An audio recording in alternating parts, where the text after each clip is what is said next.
Right then, so in this video, I'm going to teach you absolutely everything that you need to know about the Shopify Dashmock dashboard. Um, I'm quickly going to show you how to actually access the dashboard if you have already bought it and you're on the website. So obviously you want to go to the Dashmock website, just go over here to my account, click on here, and you'll literally have this screen pop up. It's got all the 5 different dashboards on here. And obviously for this video in particular, we're going to be focusing on the Shopify Dashmock. And you just want to click on open and it'll load up straight away. And here, obviously, you can see the first thing that you'll actually realize is that it's literally one-to-one with the Shopify website. The dashboard is literally identical, which is pretty crazy. But I'm going to quickly run through it and show you exactly how to actually use it. And yeah, so everything on this screen that you see is you can actually change and you can edit.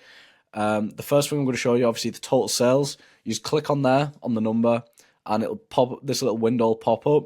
You can change, obviously, the total sales here, the sessions, orders, and the conversion rate, and just click save.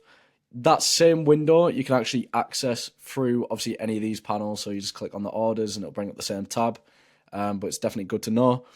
With this chart as well, everything here you can actually edit, so you can play around with this and obviously make it look as legit as possible. But yeah, I'm not going to spend too much time with that. Obviously, you've got past sales here as well. But yeah, you can kind of play around with that yourself and make it look how you kind of want to. Something I need to mention as well early on is, see here at the top right, where it says Shopify. That's actually not meant to say Shopify. That's meant to be your store name. And I'm going to quickly show you how to change that in a second. But for now, I'll just show you how to do the avatar.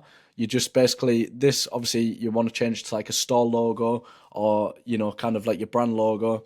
You just click, literally double click on there, and you can choose a file here and upload your own file from your computer. But that is obviously how you do the avatar. That's pretty much everything for this screen, apart from obviously here with the live visitors. You can click on this and it'll bring up this separate window. Obviously it's not the same one, and you can change everything else on this screen. So obviously your next payout and everything else you can change right in this window here. Same with like your total number of orders, which will show here. You can change that. I'll actually quickly do that. So instead of 36, change it to 46, and it'll just update like everything on here. Another little touch I actually like is, see all these little tips that you'd normally get on the Shopify website are also on here as well. But yeah, that's pretty much everything on there. I'm going to go to analytics now. Obviously, if you look over to the left, there's this menu, and this is obviously what would be on the actual website of Shopify.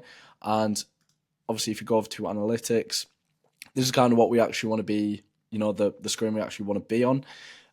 You know, you've got gross sales, returning customer rate, odds fulfilled, orders, just like you would on the website.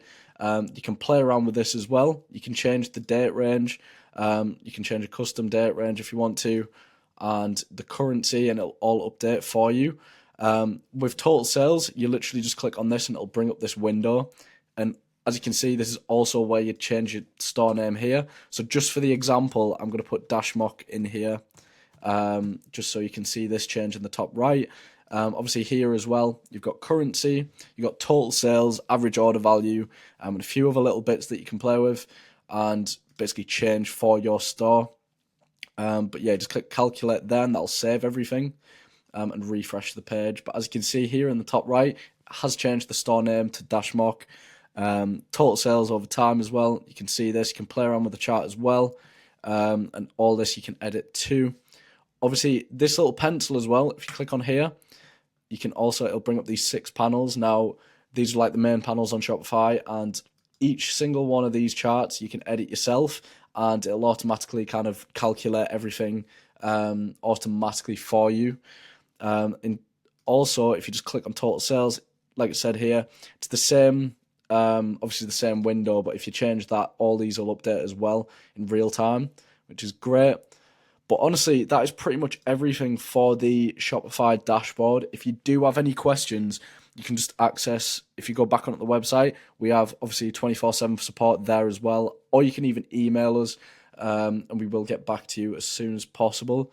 But yeah, I hope you can obviously get some use out of the video, and that is pretty much everything.